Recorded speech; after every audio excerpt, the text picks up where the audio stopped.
We've got we got a new entrant today. Speaking of gambling, on my Saturday Godzilla show, he has moved up in the world, and it's great to have Dan Hobgood with us. Also, we got John Reed. Dan is John Reed's a longtime producer and a commenter on Virginia politics. We got John Reed. We all know John, ran for lieutenant governor, did a great job there. Chap Peterson, Democrat, former Democrat Senator, Fairfax County. Senator Bryce Reeves is with us today, and the one and only Chris Saxman. So the gang is all here. Let's get rolling. We got Dan. Dan, welcome. Good to have you with us. Nice to be here. Thanks for including me.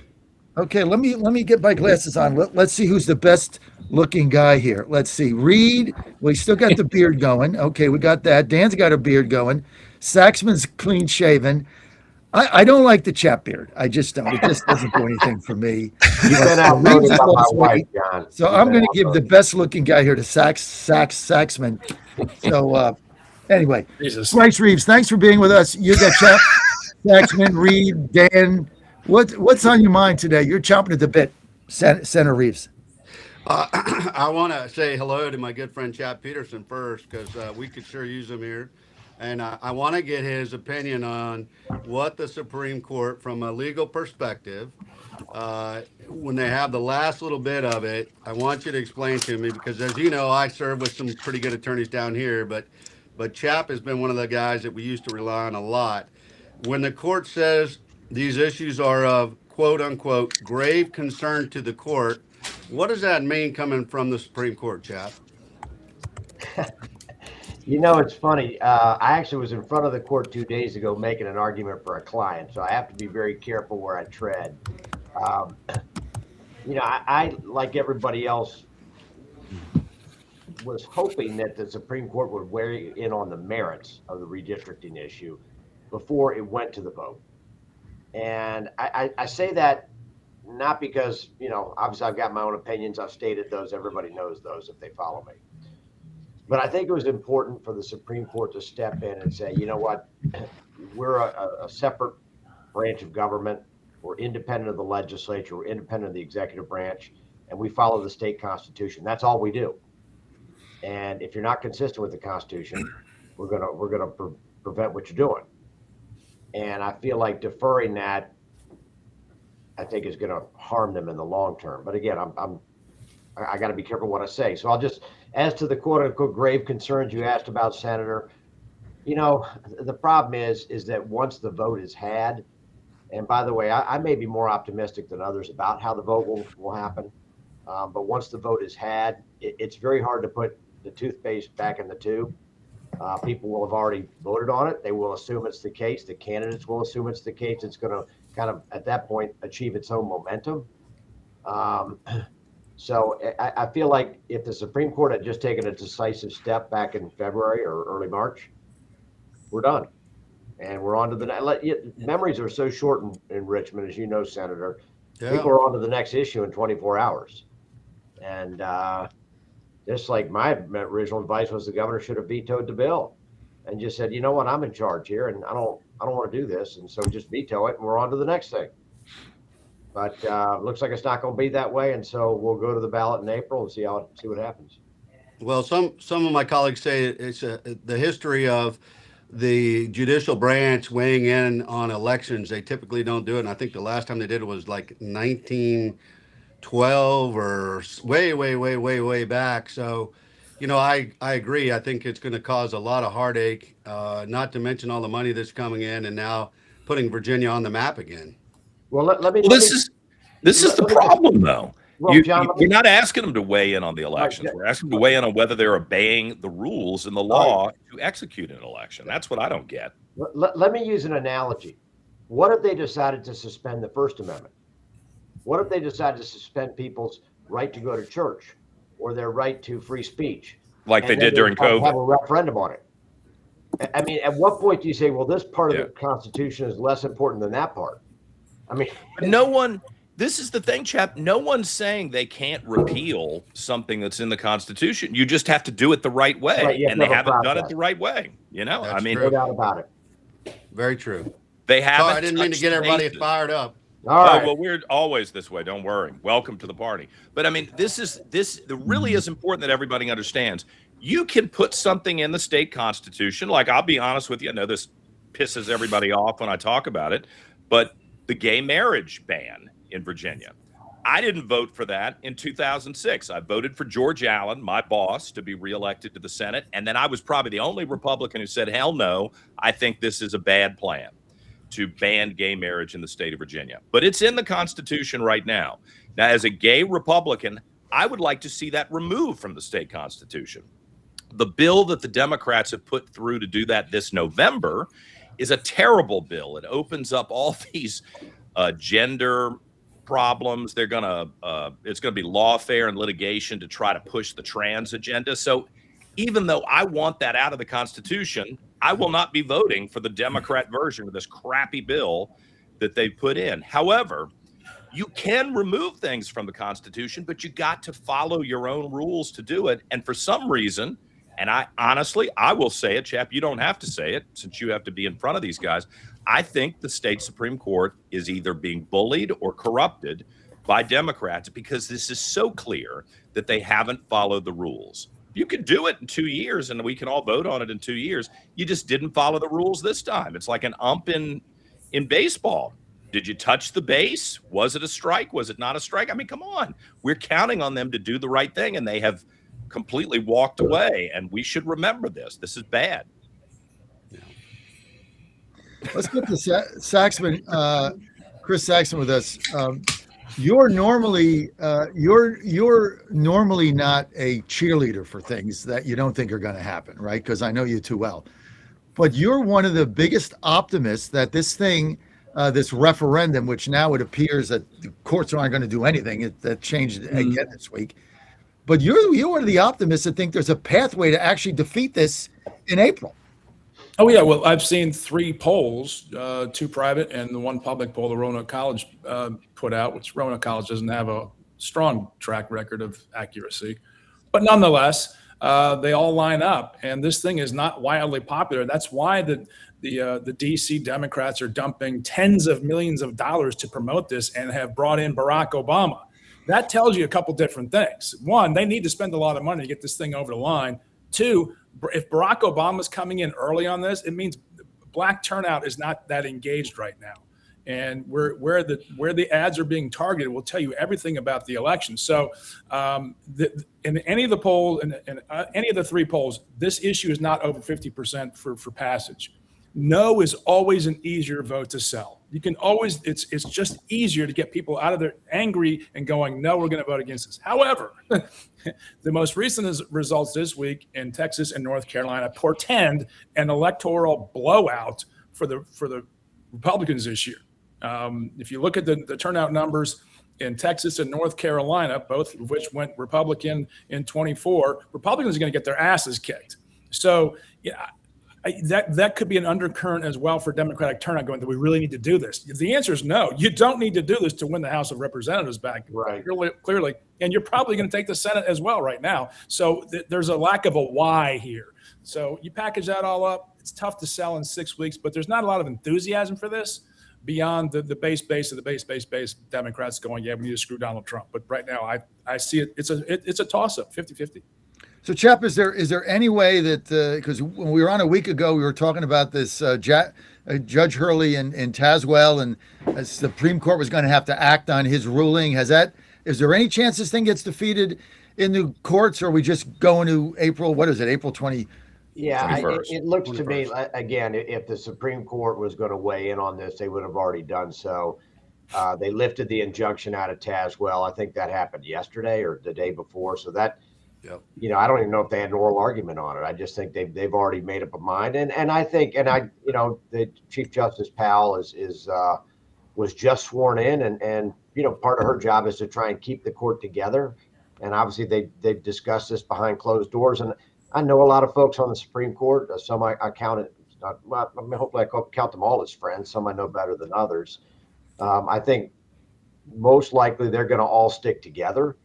They're going to make a decision behind closed doors, and then they're going to stick together and have a united front, which makes sense. Again, I just wish they kind of would have come out early and just said, no, we're not going to do this. You're going to have to put it on the ballot, and we'll do it in 27. But that horse is out of the barn and galloping around the ranch right now. So, Senator Reeves, how do we? It looks like it's going to the voters on April 21st. I mean, the wording on it is ridiculous. The ads are all false. It's all lies. I mean, it's really disgusting. Is there any way we defeat this thing? Because we don't have any money. Well, I agree with you on that, John, but I can tell you, having been a chairman, committee chairman, and really tied into my district, we're working it right now. I mean, we've got, as of today, I got a report earlier that we got our signs out at all the polling locations. And we've got people that are really motivated that have come out to try to really make sure that when people come to the voting stations, that they get a true answer of what's really happening. But it's just going to be an extremely low turnout. I mean, Chris is right.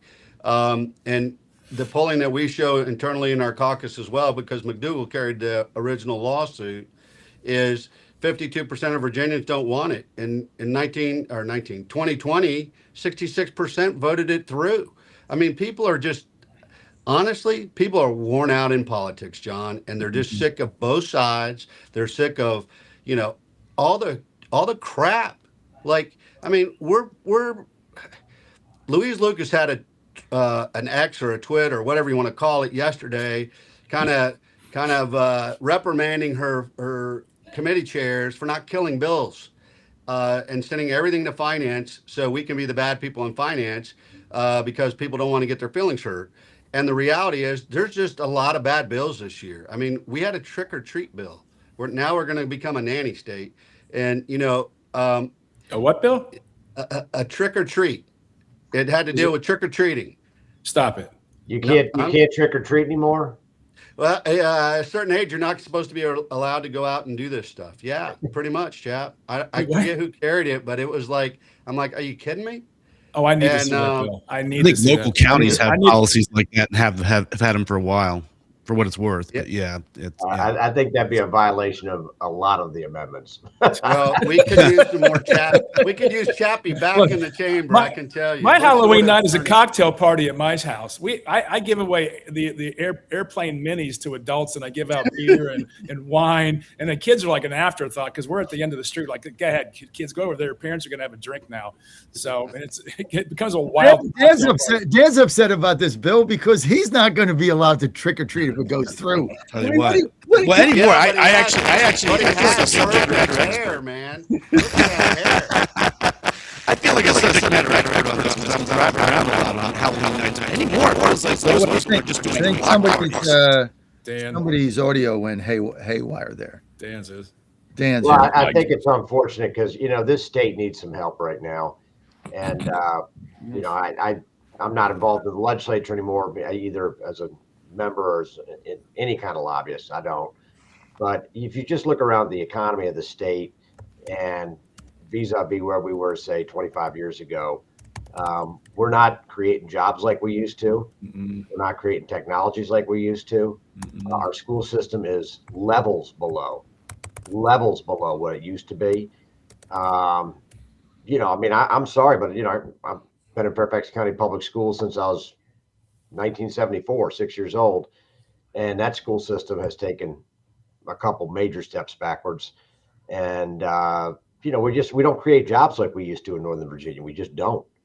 And so that's something that needs to be addressed. A couple of months ago, my wife and I went to Nashville for a weekend, and I saw a city that was very vibrant, very alive. You're right.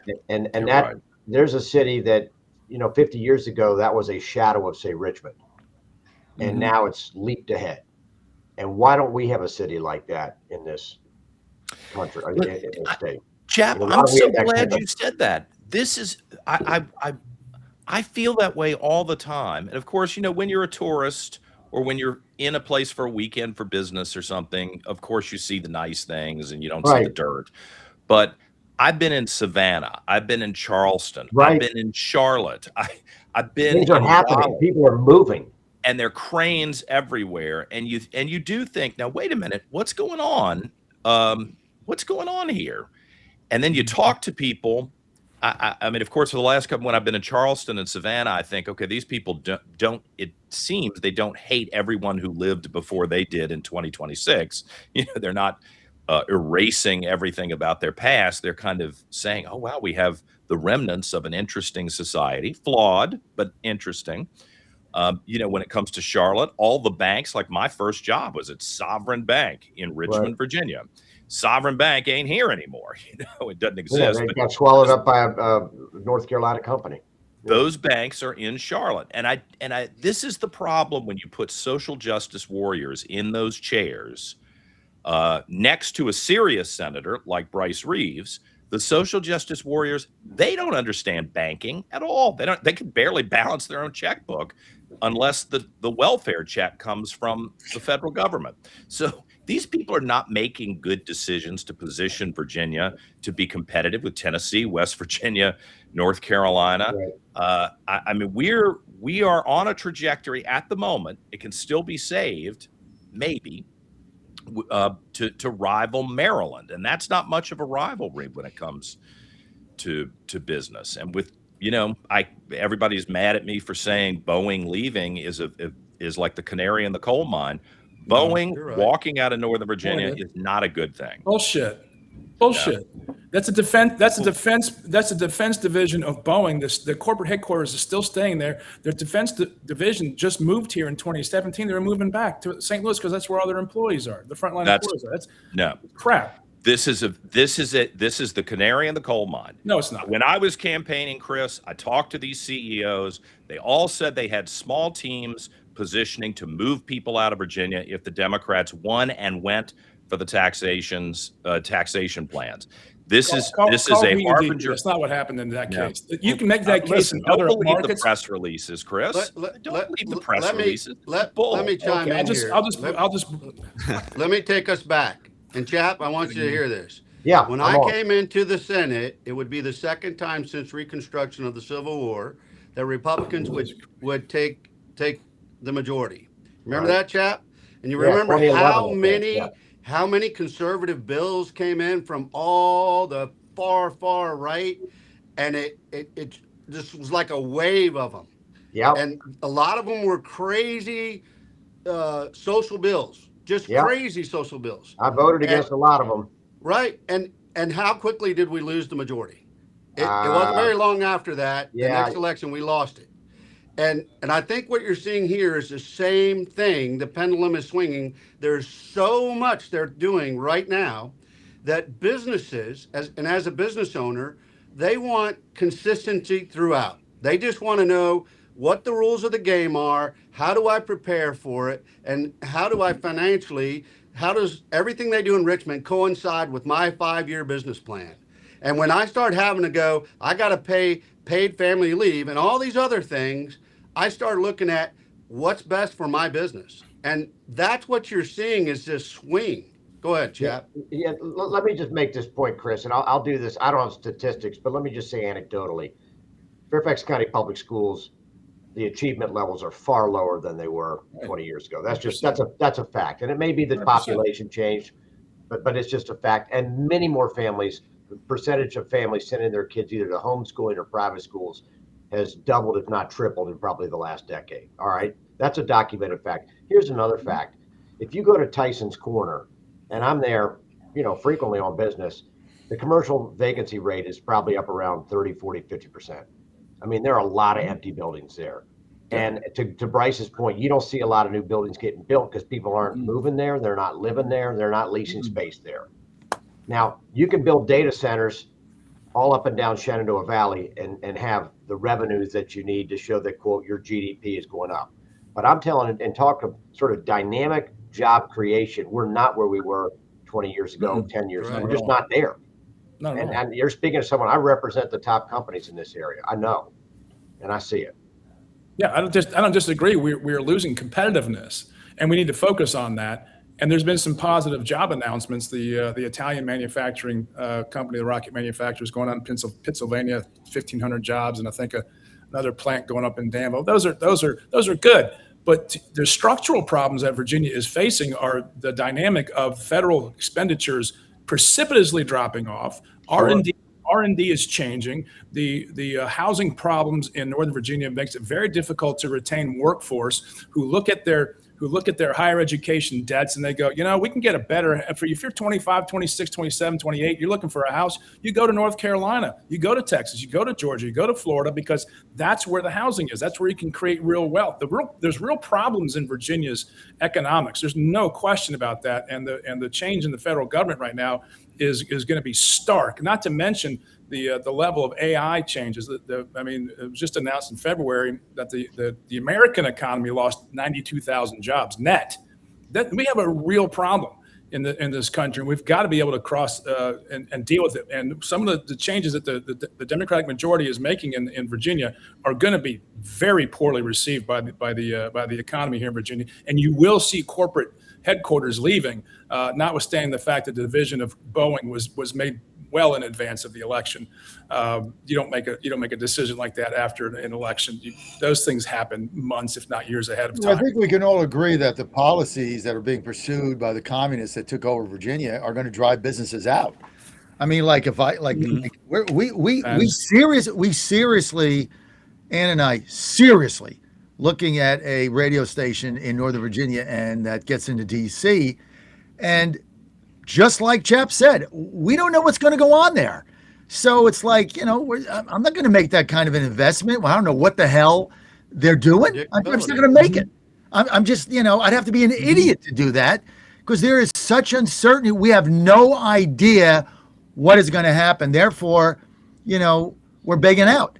And if Governor Youngkin was the governor, Ann and I would have probably financed that station. We're not, because we don't know what the hell's going on there. It's nuts. So same problem in New York. Yeah, I mean, you're just not going to do it. You're just not going to expand in a state where you have no idea what the hell these people are going to do to your business. They could seize it for all I know. No way. That's it's predictability. You've got to have stability and predictability. If you cannot plan for those, how do you even get your financial statements right? And I mean, all of us that are on this program have to do estimated quarterly taxes, right? We all know we got to fill it out. Right. And trying to plan for that is very, very difficult right now. And as a business owner in the Senate, we don't have a lot of business owners on the other side. Chap, you know that. Most of the business owners are on the Republican side. And it's no offense to the other side of the aisle. They just don't have a lot of people that know those concepts. And they just bring these bills, and we try to articulate, hey, this is a bad bill and this is why. But it's so political down here now, it's unbearable. Well, one of the things that was successful for Virginia under George Allen, I mean, going back even before that, even when you had Chuck Robb and Jerry Baliles as governor, was there was one point of agreement that we weren't going to touch right to work. And we would, they had the debates at the Capitol about expanding certain programs and what that would cost. That point of normalcy and consistency is now in question, even though Abigail Spanberger says she doesn't want to do away with right to work, at least not at the moment. We saw how much her word counts. I mean, she said she had no intention of allowing this gerrymandering redistricting, and the caucus got to her and she's changed her opinion.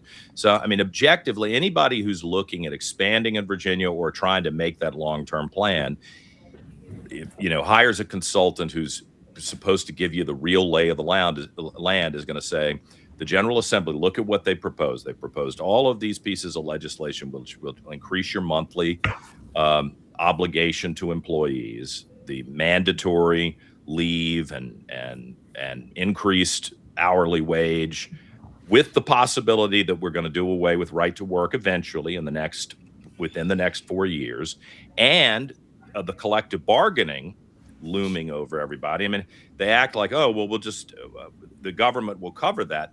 That money's coming from someplace. Guess where it's going to come from? Taxes, baby. Heritage Foundation did a study. This is real. This collective bargaining thing, which we've been fighting too. By the way, go to VirginiaRightToWork.com. Spell it out. VirginiaRightToWork.com. You can fill the petition out there against this collective bargaining for all government employees in in Virginia, state and local, down to the janitor, everybody, collective bargaining. What happens is a third party makes a decision. There's no way to appeal that. And then if they say, well, we got to spend this money, well, they don't have the money, which means they got to raise your taxes because they got a mandate. I mean, this whole thing they're doing is insane. And by the way, you want to fight it, go to virginiarighttowork.com. Spell Virginia out. You can fill it out there. We send it to Reeves, State Senator. We send it to House of Delegates member, and then we send it to Spanberger. virginiarighttowork.com.